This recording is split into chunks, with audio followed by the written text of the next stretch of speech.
Morning mga Lods, ayan. Ngayon babalik muna natin yung mga anong tawag dito. May pera sa basura nga naman, ayan. Literal mga ka-Lods. Ayan, dahil babalik natin itong mga to. Ayan mga Lods, sa Germany mga Lods yan. Pag binalik mo sa ano yan, may ano yan, may karampatang presyo. Ayan o, 0.25 euro, di ba? Mga ganyan, dito natin dito dahil binabalik yan mga Lods. Tara na, balik na natin doon. Let's go.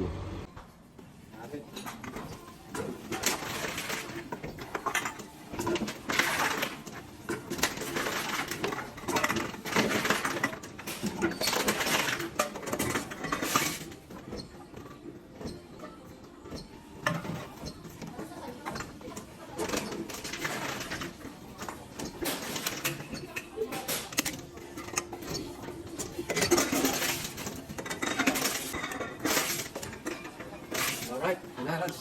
Up. Lods, muna natin yung kinita natin. Magkano?